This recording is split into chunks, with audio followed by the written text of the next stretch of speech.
الرحيم الحمد لله رب العالمين والصلاة والسلام على أشرف الأنبياء والمرسلين سيدنا ونبينا ومولانا محمد وعلى آله وصحبه أجمعين.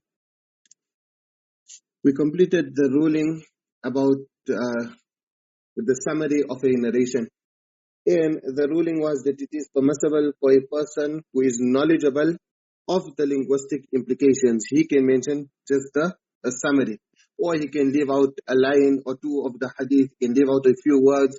In fact, the very first hadith of Sahih al-Bukhari, Imam Bukhari rahmallah left out a few words of the narration. He narrated it, إِنَّمَا الْأَعْمَالُ بِالنِّيَّاتِ وَإِنَّمَا لِكُلِّ امْرِئٍ مَّا نَوَىٰ فَمَنْ كَانَتْ هِجْرَتُهُ إِلَى دُنْيَا يُصِيبُهَا أَوْ إِلَى امْرَأَةٍ يَنكِحُهَا فَهِجْرَتُهُ إِلَى مَا هَاجَرَ إِلَيْهِ. So he left out فَمَنْ كَانَتْ هِجْرَتُهُ إِلَى اللَّهِ وَرَسُولِهِ. And likewise, even if a person has to just quote the narration, إِنَّمَا الْأَعْمَالُ بِالنِّيَّاتِ, that too is fine. But actually on this here, it's some would consider it as taqti'ul hadith. So Imam Nawawi rahmallah, he mentions this in his commentary of Sahih Muslim, and also then the commentators of Nuzha mentioned it here. That can you mention just a portion, like how you're saying that you only mention innamal a'malu binniyat and you don't mention anything else. Or if you are discussing about a particular topic, you're speaking about something, now the narration has various different topics. So the narration speaks about salah, and about zakah, and about siyam, and about hajj, but you only want to speak about salah. So can you narrate only that small portion of salah? So one is the summary of a narration, and this here is mentioning a portion of the narration. Do you have to mention the narration in full, or can you mention just a portion? So Imam Nawawi rahmallah in his commentary of Sahih Muslim, he said, وَأَمَّا تَقْطِيعُ الْمُصَنِّفِينَ الْحَدِيثَ الْوَاحِدِ فِي الْأَبْوَابِ فَهُوَ بِالْجَوَازِ أَوْلَى. He's saying that it's more correct to say that it will be permissible. بل يبعد طرد الخلاف فيه. And he's saying that وقد استمر عليه عمل الأئمة الحفاظ الجل من المحدثين وغيرهم من أصناف العلماء. That scholars throughout time, they always done this. They would only mention that which is relevant to the topic.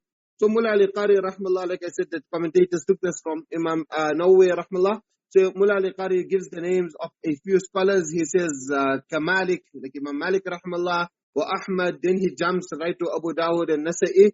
He doesn't take the name of Imam Bukhari rahmallah, but those of you who read Sahih al-Bukhari, you know how frequently Imam Bukhari rahmallah would do this as well. In fact, Imam Muslim rahmallah, he also, as much as he wanted to narrate the full, but at times he was also forced to narrate just a portion of a narration.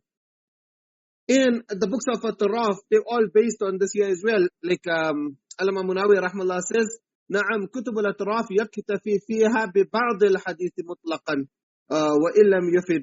That the books of At-Taraf, you do takhrij of hadith, then you learn how to use the different books of At-Taraf, etc. So some of them, they will only mention a portion of a hadith. But then he mentions about the alternate view, that there were other scholars who were of the opinion that it's not recommended, and actually you shouldn't do it. Like Imam Ahmad rahmallah, he said, Alama Khalal rahmallah narrates from him that يَنْبَغِي أَلَّا يُفْعَلْ, that it's recommended that a person should not just mention a portion of a narration. Likewise, when we do Muqaddimah ibn Salah, then we'll do Alama ibn Salah rahmallah, he too was of this opinion that it's not, he's saying that there's definitely some karaha in it. And so we'll discuss it more. But the point which I wanted to mention, and why I mention all of this here, is that for us, when we narrate a hadith, then we can make ri'ayah and we can consider both views. So if we have time, or looking at the context, if it is possible, then we should mention the entire narration. Maybe it's just a small narration, so then we can just mention the entire narration. Yes, what we could do also, maybe mention the Arabic of the entire narration. I told you that when it comes to hadith, you should, as much as possible, try to mention the Arabic. Yes, even if you know off by heart statements of others and books of fiqh, then at those times you must always evaluate and look at your nafs. But when it comes to hadith, then you don't, you can make istighfar, but you try to mention the hadith because of the nur in the words of the Prophet sallallahu alaihi wasallam. So as you can mention the entire narration, and then when you want to translate, then you just translate the relevant portion. In this way, you can take into consideration both views. The author now moves on to discuss riwayah bil ma'na, isharatun ila ibdal al-lafzi bimuradifihi, that can you swap and substitute the words of a hadith and convey the same meaning but using different wording. So this is directly linked to ikhtisarul hadith, and therefore the view which is going to be mentioned is going to be the same, the view which Ibn Hajar prefers. In Manzumatu Misbahul Rawi fi ilm al-hadith it comes, يجوز اختصار الحديث وروايته بالمعنى وهما مسألتان متداخلتان. The both of these are one and the same. اختصار الحديث or riwayah بالمعنى, it's the same, and the ruling is also the same. So the question is that, is it essential, is it necessary to narrate the exact words of the hadith, or can the words be quoted differently? Now logically, if you look at it, a person would think that the words of the Prophet ﷺ were divinely inspired. مَا يَنْتِقُ عَنِ الْهَوَىٰ إِنْ هُوَ إِلَّا وَحْيُ يُوحَىٰ. So a person has to narrate it verbatim. Furthermore, another thought which could come in a person's mind is that if every narrator now has to alter the wording, then once it passed through 4 or 5 narrators, it might start to ultimately impact the meaning. Like, you know, when we were small, sometimes we used to play a game when we had your cousins and friends. Then, especially when you're traveling together, then we play a game that the first person tells the second person a secret, whispers something into his ear. That person then whispers it into the next person's ear, and he in turn whispers it into the next person's ear, like that. By the time the final person mentions it, you can see how it's totally distorted and how the meaning is totally changed, especially when it goes through a few people. So like that, if the first person is going to alter the exact wording, now the second person is going to come and add his masala inside there, and then the third person is going to come and change it a little bit, and the fourth person is going to come and put his words in according to what he understands. You can imagine ultimately by the time it reaches the authors of the Sahih Sitta, etc., how changed it's going to be. So that's the one way of looking at it. Looking at it from that angle, a person might feel that we cannot permit riwayah bil ma'na, that a person mentions the import of the hadith in his own words.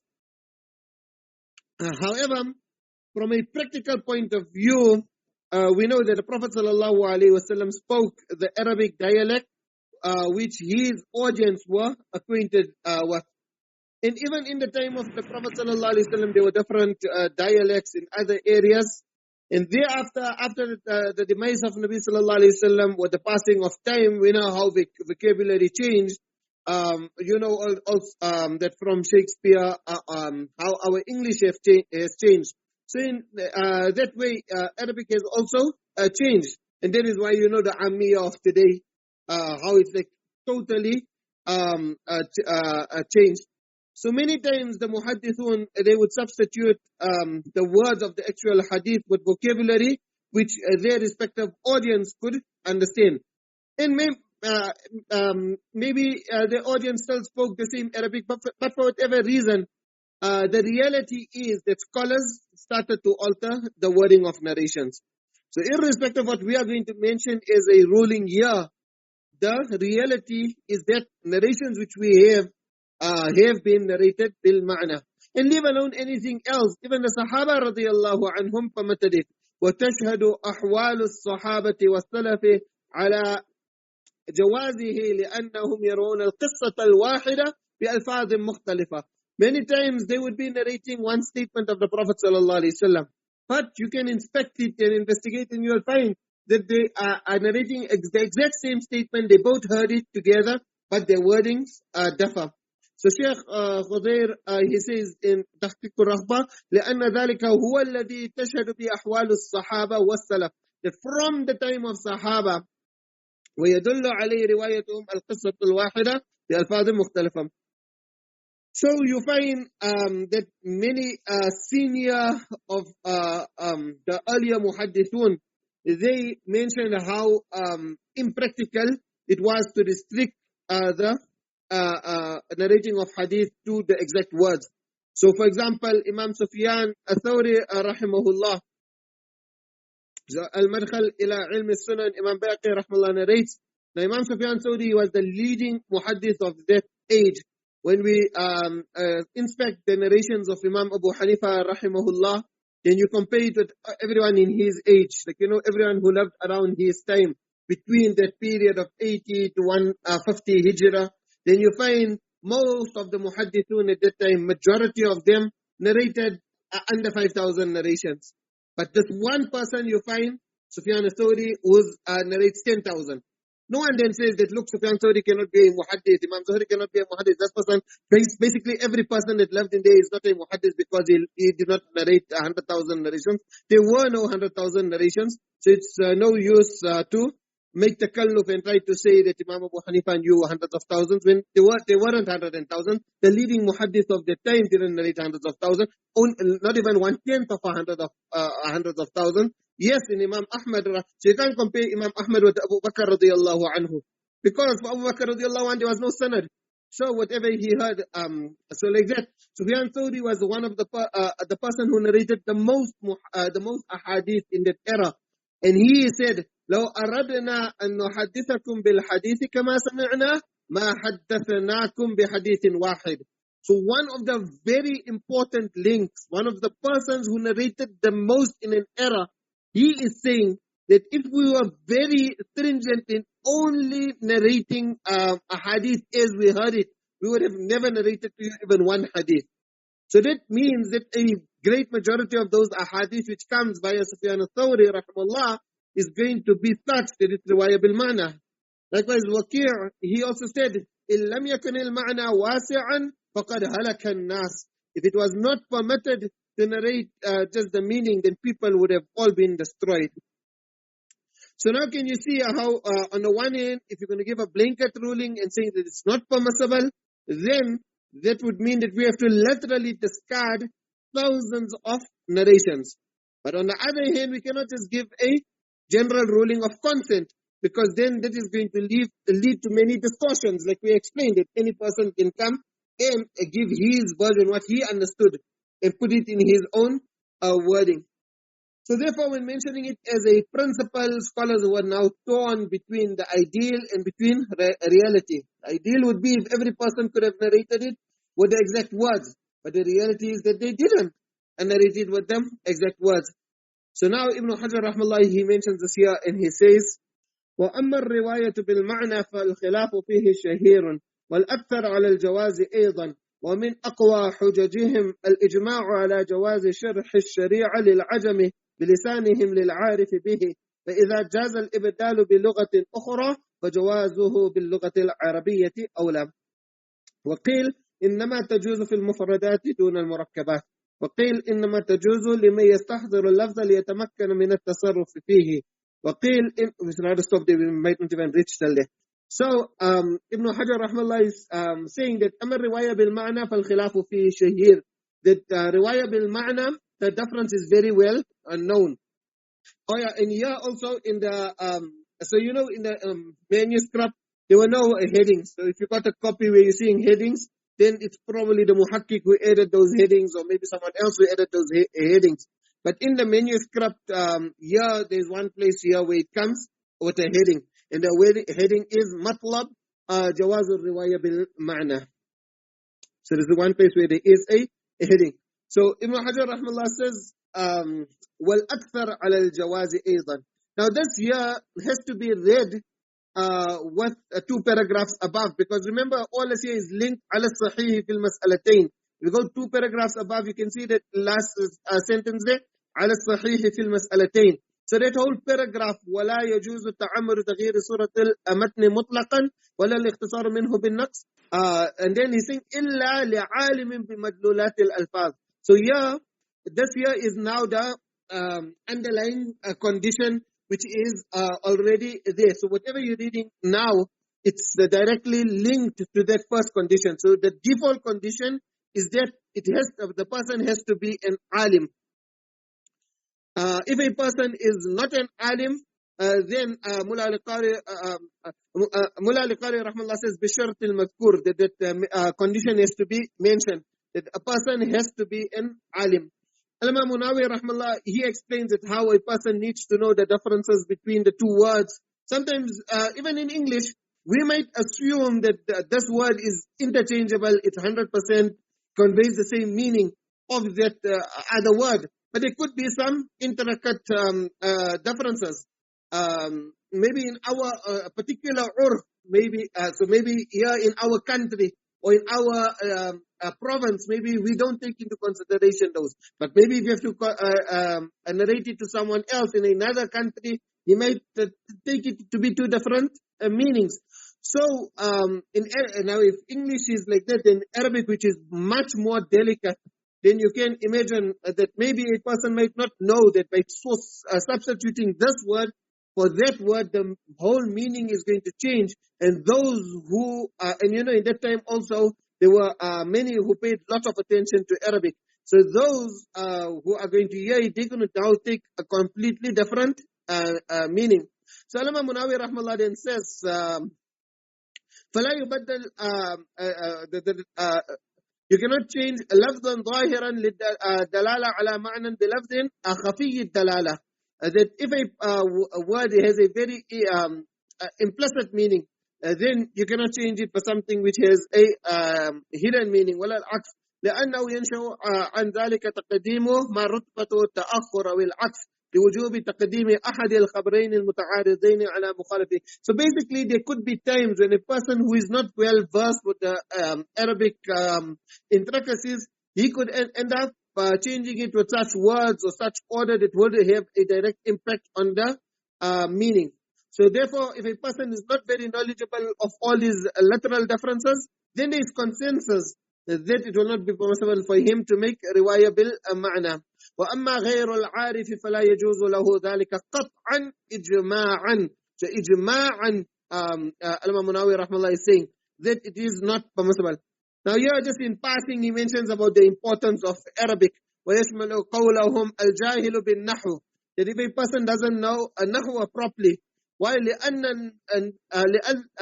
اللحن يغير المعنى, because sometimes making a mistake could alter the meaning. وحينئذ فلا بد من كونه نحويا. So it's necessary that a person has to know the laws of nahwa. And then he quotes various quotations of scholars. For example, Mufti Ismail rahmallah says that the greatest thing which I fear on a person who doesn't know nahwa is that he could enter under them. So you know that which I was telling you about nafs, all the time you have to now look at your nafs, especially when quoting. So first you have to train your mind to quote because it's a necessity. But then sometimes now, and that's how shaitan is, and every day, many times every day, we always have to introspect, look at our nafs, so that the ilm does not take us to Jahannam. So sometimes what happens when a person is reading Arabic ibarah, then it could go through his mind, he could get maybe a kind of pride. So if it's not hadith, generally what I do is I purposefully read one Arab incorrectly. Because then it's not for us in general Arabic ibarah to read 100% correctly. If you make maybe, especially in small differences. So you then can't have pride because your audience or those who are listening might think that you made a mistake. Meantime, between you and Allah that you made it incorrectly just so that you don't get pride. So pride is like such a devastating thing. But when it comes to hadith, then that's not a thing. Then obviously Quran and hadith, whether those thoughts come to your mind, you have to read it with 100% absolutely correct ibarah.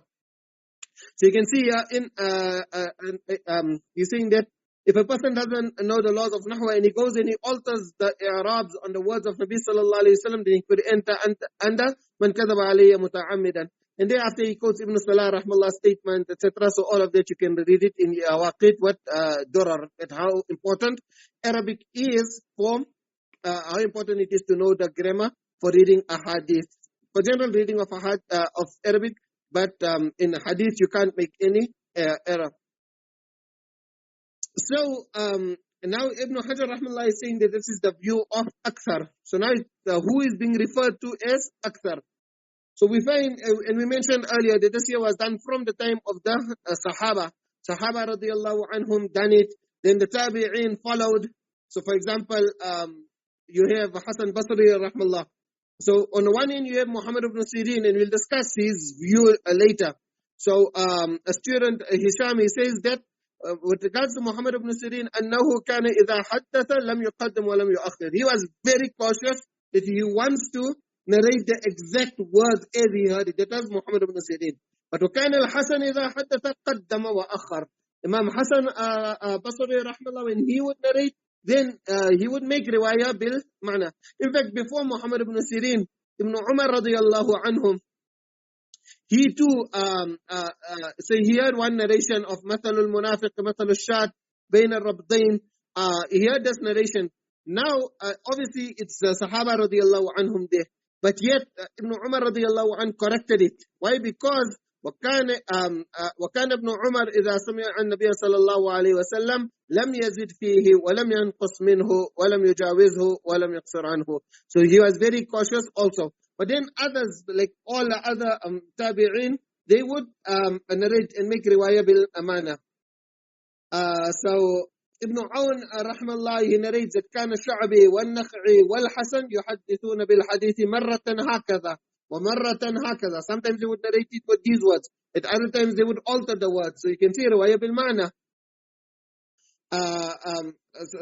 Tabi'in, many Sahaba, and from the Tabi'in also they would make riwayah bil ma'na. So this already shows you.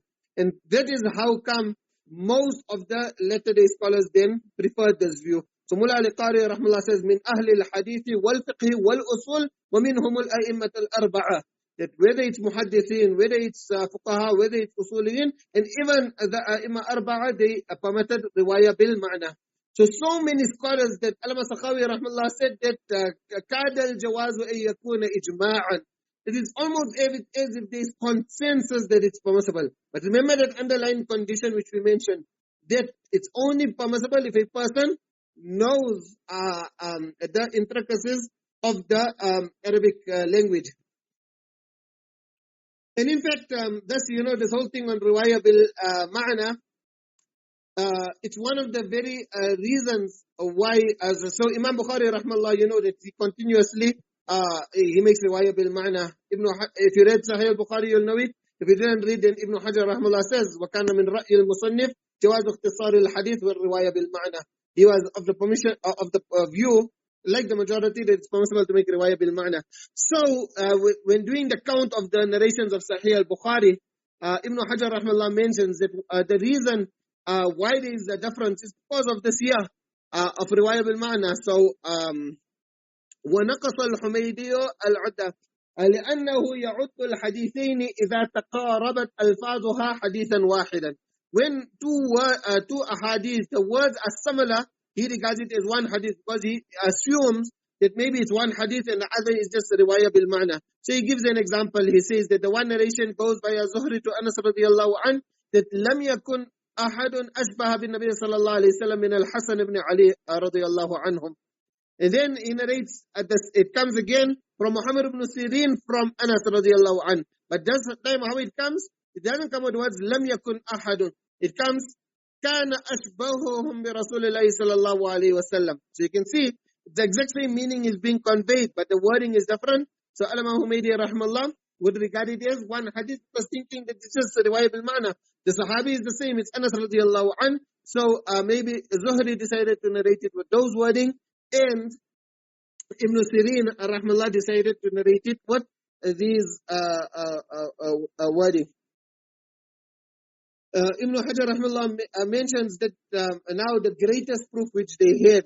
So they had lots of different reasons, but the most concrete evidence to support their view is, he says, وَمِنْ أَقْوَى حُجَجِهِمْ, that the greatest proof which they have is الإجماع على جواز شرح الشريعة للعجم بلسانهم للعارف به. When a person has to explain to someone who doesn't know Arabic, then the Sharia, he can explain it with his own wording and in that language. So even if he has to explain the words of the Prophet ﷺ, he can translate it into a foreign language. So if he can change it into if he can substitute the words for words of a completely different language, فَجَوَازُ بِاللُّغَةِ الْعَرَبِيَّةِ أَوْلَى, then all the more reason it would be permissible for him to be able to substitute the words in the Arabic language. So although Ibn Hajar rahmallah is saying that this here is the strongest of all reasons, Mullah al-Qari rahmallah cites 4 observations. The first is, he's saying that the translation of hadith was done because of necessity. So al-darura tataqaddar biqadri al-darura, that those people can't understand it when you are narrating it in the correct words. So there is no necessity in to quote it in different Arabic words, because whether you quote it with these Arabic words or those Arabic words, like if someone has to speak now from the ancient English, like thou, art, etc. Although we don't use it, but we'll understand what's happening. So in the same way, for Arabic, even if the dialects had to change, or maybe with the passage of time, but still people would be able to understand it. So he's saying that there is no darura. Yeah, so that's the first thing. أنه يجوز بل يجب أن يكون الإبدال باللغة للضرورة ولا ضرورة هنا. Al-Imam Munawi rahmallah mentions it was actually his ustad, or maybe someone who he met. He says قال بعض من لقيناه, that some of those who we met, they mentioned this here. So this is the first thing which Mullah al-Qari rahmallah mentions with regards to this. Actually, one very interesting statement which Mullah al-Qari rahmallah mentions here, and which you could practice upon. He said, وَقَدْ وَرَدَ النَّهْيُ عَنِ التَّكَلُّمِ بِغَيْرِ الْعَرَبِيَّةِ لِمَنْ يُحْسِنُهَا إِلَّا عَلَى سَبِيلِ الضَّرُورَةِ. He's saying that there's actually prohibition of speaking in another language besides Arabic for a person who knows Arabic. So if you know Arabic and there's people in your circle, who knows Arabic, now me, I don't know Arabic, so that's why I'm speaking in English. But if you know Arabic, because you say لِمَنْ يُحْسِنُهَا, so I don't know Arabic to that level. Our akabir, they were not... They are very ustad of Nuzha an-Naḍar. So obviously, in Darul Mazhab now, there's students from all different countries. So there's one student who came and started to speak in Arabic. So Mufti Muhammad Patel rahmallah, he just said that, sorry me, I don't understand Arabic. I can't speak in Arabic. But so if a person knows Arabic very well, then he's saying that you should. I'm not joking. Alhamdulillah, we speak in Arabic at home. So even for you, if you speak in Arabic to your children, automatically can pick up Arabic in that way. So he's saying, وَقَدْ وَرَدَ النَّهْيُ عَنِ التَّكَلُّمِ بِغَيْرِ الْعَرَبِيَّةِ لِمَنْ يُحْسِنُهَا إِلَّا عَلَى سَبِيلِ الضَّرُورَةِ. So the argument here is that can the qiyas be correct? That what Ibn Hajar rahmallah is mentioning, that can you make qiyas of using different words in Arabic because you are substituting it with different words in another language. So that's the first observation which he makes. Then the second thing is that the author Ibn Hajar rahmallah is mentioning that there is ijma'. So this year there will have to be proof to show that there is ijma', because we just mentioned that Ibn Umar radiyallahu anhu in usul al-fiqh, you done the conditions of ijma'. There were those who held a different view, and they said no, you have to narrate the exact wording. So he's saying وَأَمَّا قَوْلُهُ وَقَدْ رُوِيَ عَنْ غَيْرِ وَاحِدٍ مِنَ الصَّحَابَةِ التَّصْرِيحُ بِذَلِكَ أي بأن الإبدال بلغة أخرى بدون الضرورة جائز فممنوع ومحتاج إلى بيان ذلك. And then after that he says, so he's putting the sharih, he's saying that وَأَمَّا قَوْلُهُ the sharih of, that the sharih, when Mullah al-Qari mentions a sharih, till now it's still not known who is being referred to. So he's saying that he's trying to explain ويدل عليه أيضا رواية الصحابة ومن بعدهم القصة الواحدة بألفاظ مختلفة. That this is what we mentioned, that when Sahaba radiallahu anhu would mention one statement or one episode or one instance with different wording. So Mullah al-Qari is giving answer to that. You'll see Mullah al-Qari rahmallah actually has a different view. So he's saying that the Sharih is using the hadith which Ibn Manda rahmallah mentioned in Ma'rifat al-Sahaba, that Abdullah ibn Sulaiman al-Taymi, he said that قلت يا رسول الله إني أسمع منك الحديث لا أستطيع أن أؤديه كما أسمع منك أزيد حرفا وأنقص حرفا So Nabi sallallahu alayhi wa sallam said, إِذَا لَمْ تُحِلُّوا حَرَامًا وَلَمْ تُحَرِّمُوا حَلَالًا وَأَصَبْتُمُ الْمَعْنَى فَلَا بَأْسَ. So this here is the hadith which the Sharih was using. So Mullah al-Qari rahimahullah says, وَمِنَ الْغَرِيبِ أَنَّ الشَّارِحَ جَعَلَ هَذَا الْحَدِيث مُتَمَسِّكًا لمدعى وغفل عن القيود من عدم الاستطاعة ووجود الإصابة وما في معناه. He's saying, look at all of these principles and restrictions and conditions which the Prophet sallallahu alaihi wasallam has made. So these are a few insights of Mullah al-Qari rahimahullah. Inshallah, in the next lesson, we will see if we can respond to them. So until Asatari, Jazakumullah khairan. Assalamu alaikum.